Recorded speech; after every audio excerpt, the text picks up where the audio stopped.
Good morning, good morning, good morning, good morning po ulit mga ka-garden. Welcome po ulit sa ating YouTube channel. Sa vlog natin ngayon, pasyal tayo sa bundok. May tanim din pala si mama dito na spinach. Bali ganito po yung naipunla natin kahapon. Yung ganito. Mas maganda ito. Nasa gilid, yabong. Wow. Pag ganito yung kukunin mo, bebenta mo, ang taba, taba ng talbos, mabigat-bigat. Pero pag yung dito sa may ibabaw, maliliit. Ganda. May pasunod pa pala dito eh. Alam ko na rin yung technique kung paano magtanim nun. Medyo maluwang yung gagawin. Bali dito sa dalawa, pangalawa, mga siguro 10 inches ang pagitan. Mas malala pa nga to. Tanim niya dito. Isa, dalawa, ay tama. Mga hindi lang pala 10 inches. Isang roller. 12, 13, 14. Mga ganun yung estimate ko. Hindi kasi pare-parehas eh. May ibang sobrang lawak naman na nun. Mga nasa 20 inches yung pagitan. Ganun pala. Paket pa lang tayo. Init na. Daan-daan lang tayo pa. Kakapagod din umakyat dito eh. May nag-harvest dyan ng patatas oh. Kumusta na kaya presyo ng patatas? Ako adi. At least ay ipipresyo na. Inababak na yung patatas. Kita nyo naka-orange na yun, naglalakad pakyat. Bubuhat sila nung patatas doon. Pigay papas. Piga? Piga? 26? Oh, di mayat matatawli pa lang ba? 26 daw. 26 ang patatas. Yung jumbo siguro yon. Kung tutuusin yung presyo na yun na 26, lugi pa farmer. Mamahal ngayon ng mga magagamit. Tapos ganun lang presyo. Dapat sana mga 40, 50 ganon. Kung personal pwede yun. Pero pag supply, depende rin kung sa kadami na lang ng bunga. Yun yung basihan dun. Pag mas marami, may mahati. Pag sa personal mo, kung marami din, mas malaki income. Pero yun nga, sabi ko kung pag 26, wala. Balik puhunan, walang kita. Minsan pa nga baka kulang pa yun. Pahinga lang tayo saglit, tsaka tayo akyat. Di ba malapit naman na. Medyo hinihingal ako. Oh my goodness. Matagal na rin tayo hindi nakakyat dito eh. Last nakyat natin dito is nung kumuha pala ako ng pinampasalubong natin na patatas dun sa ating bisita. Yun yung last na makyat ako dito. Pero hindi ko na naisama sa vlog. Kaya yung mga nasa vlog ko, yun yung nag-harvest tayo. Yun yung last na vlog dito sa taas. Ay, hindi pala yun. Yun nag-spray pala ako ng pandamo. Yun pala yung last na i-vlog ko dyan sa taas. Habang nagpapahinga tayo, tingin-tingin na tayo kung anong pwede makita dyan. Ay, kakainggan nyo tingnan yung repolyo nila dyan ba. At least ang mga dahon-dahon ngayon may presyo.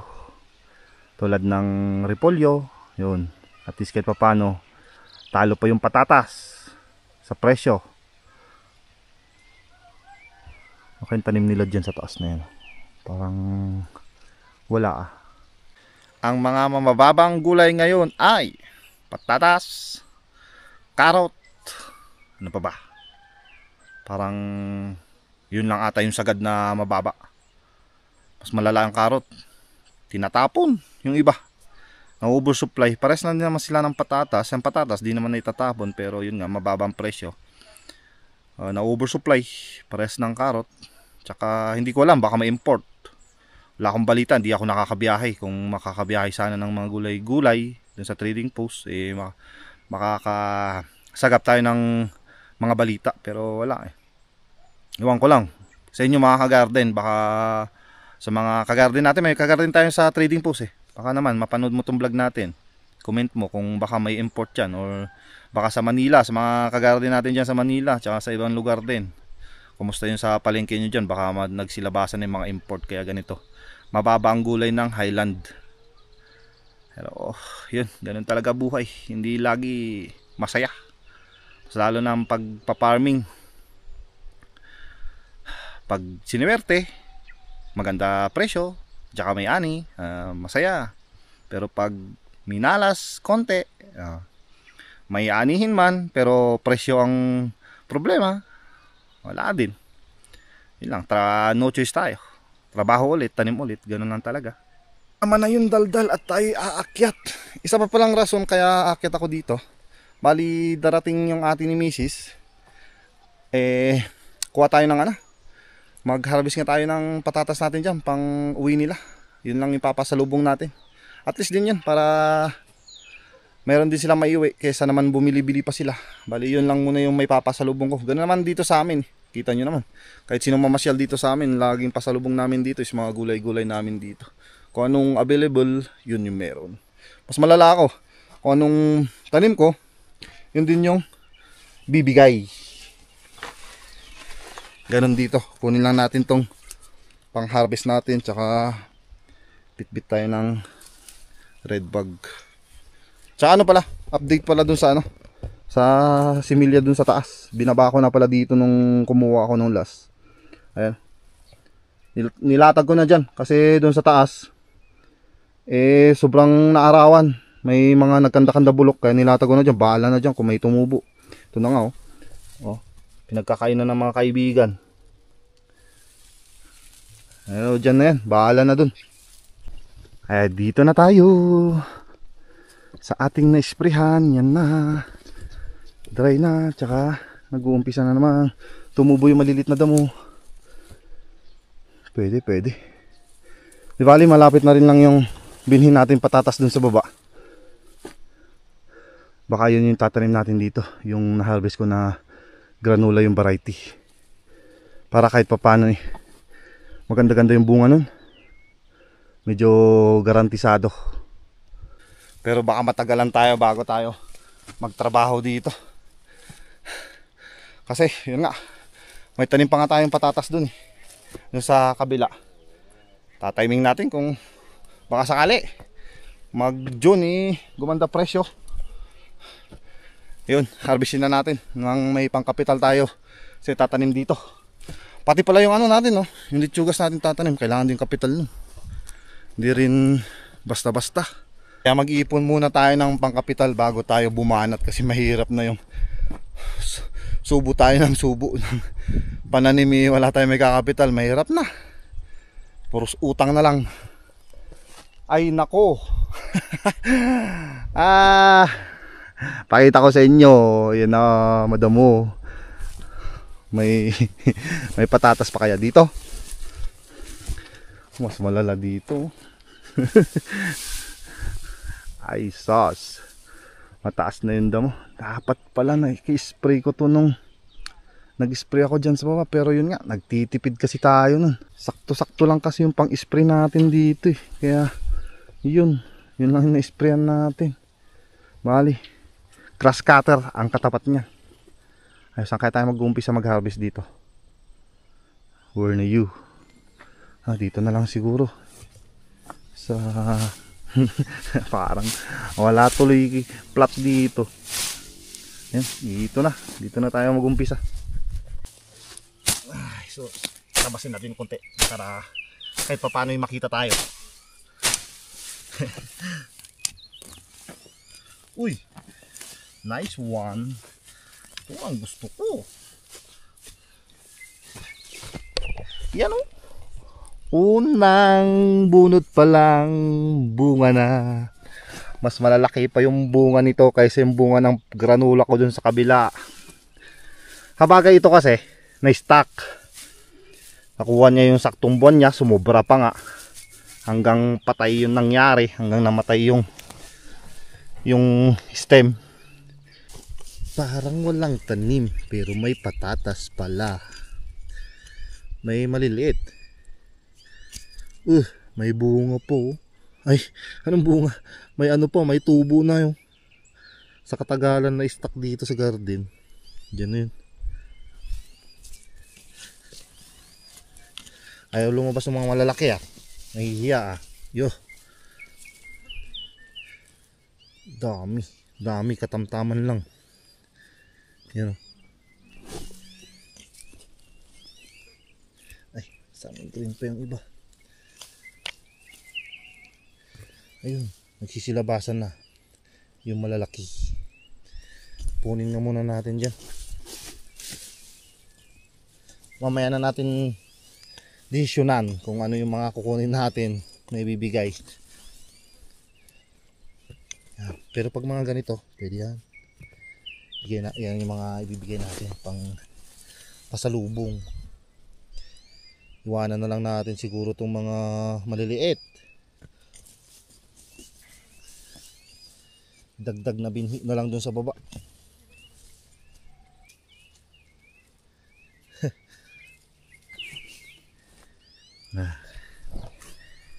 Ito ang problema pag nasubrahan sa stock sa lupa ang patatas.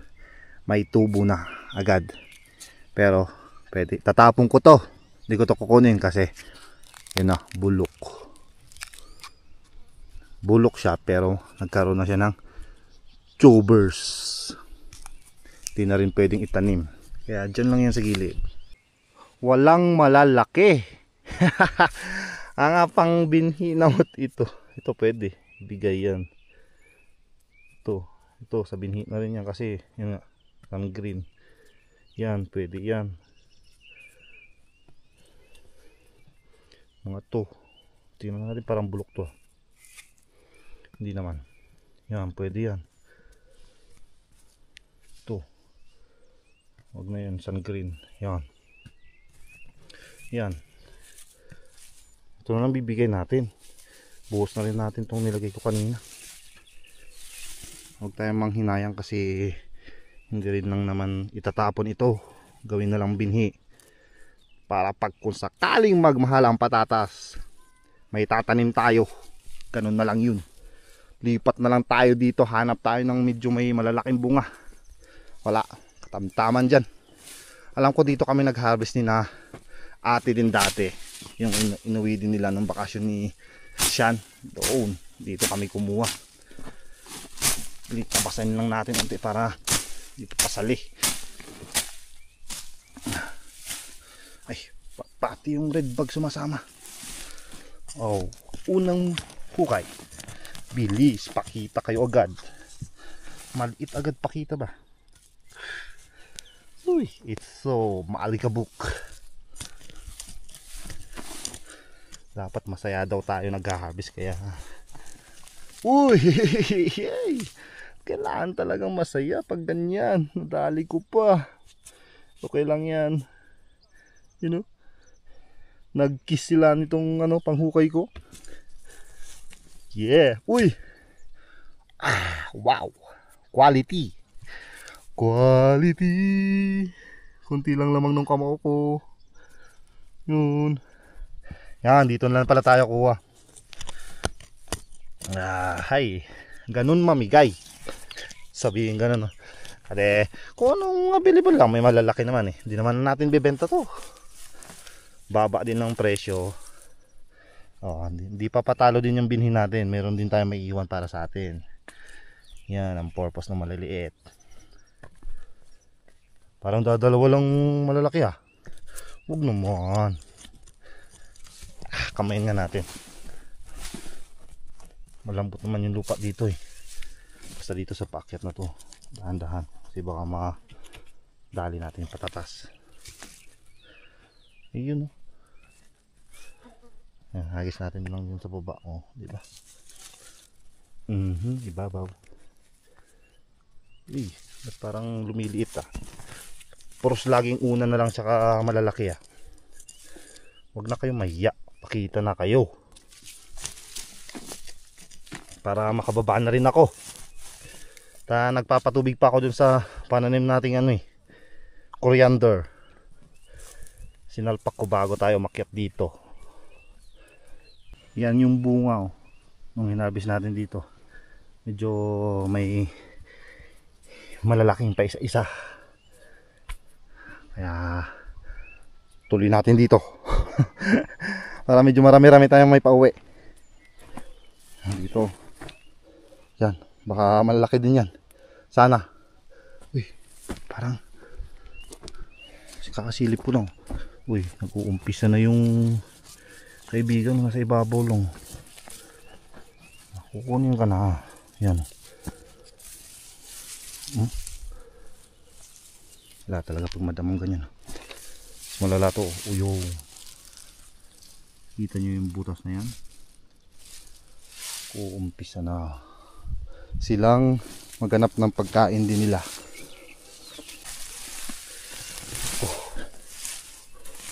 Tinakpan na nung damo yung bunga. Yun o.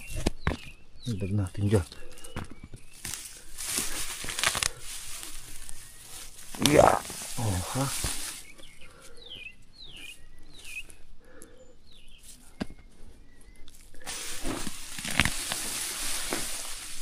Baka meron pang tumabit. Sabi na nga ba, meron pa eh.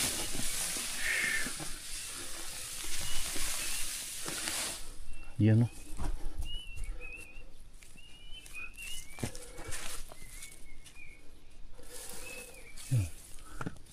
Yan na yung kabuuan. 2 plat na tigkakalahati lang dito. Yan o. Medyo may mga jumbo at paano ay jumbo SXL. Ganun o. Lalaki din pala bunga nito. Mas lalo pala pag mga ganito siguro punla na tatanim ko, baka mas marami. Makin nyo kasi ganito yung punlang tinanim natin dito, marble oh. Pag ganito baka mas marami pa yung bunga niya. Maglagay na nga tayo sa red bag para alam natin kung gaano nakadami. Unahin natin itong mga lalaki. Okay, sa baba yung pwede yan.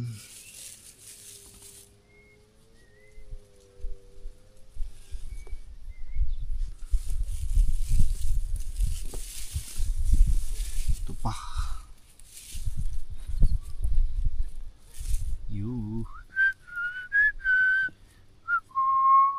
Check natin mamaya bulok. Hindi naman.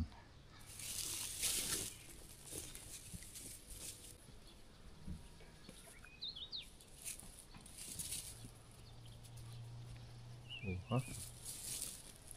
Unti-unti may naipon din. Hindi po. Grabe alikabok. Yan. Pwede na kaya to. Kulang pa.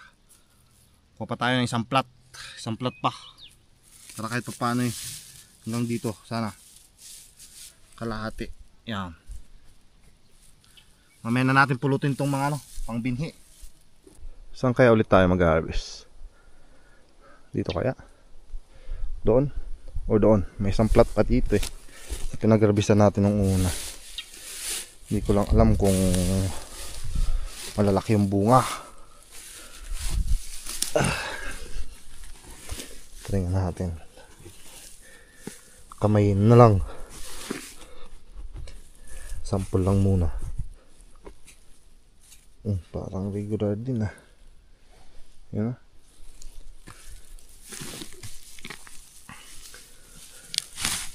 Oops.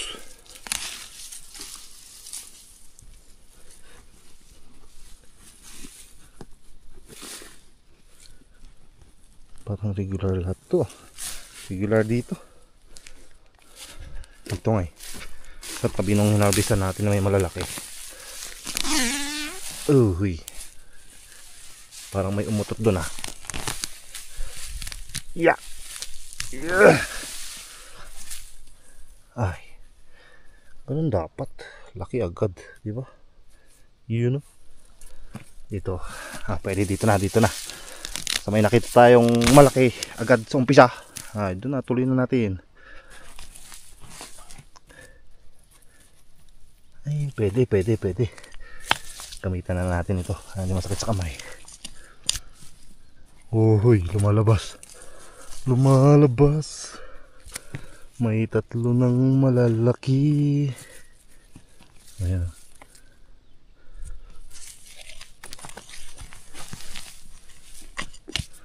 Parang puro sa umpisa lang, no? Hindi naman. Siguro puro surprise ba? Nasa loob ang bunga eh.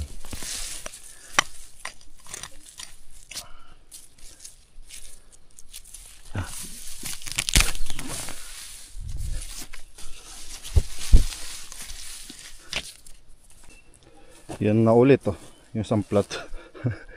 Medyo konti lang yung bunga, pero yan lang, parehas din sila sa kinuha na natin dito. Yan din, may mga malalaki din.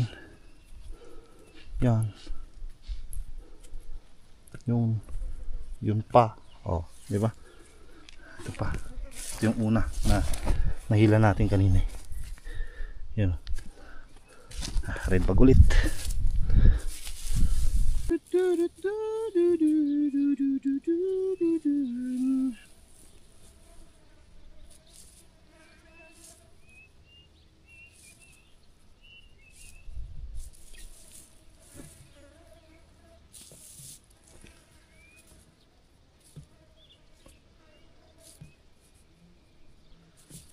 Oh yeah.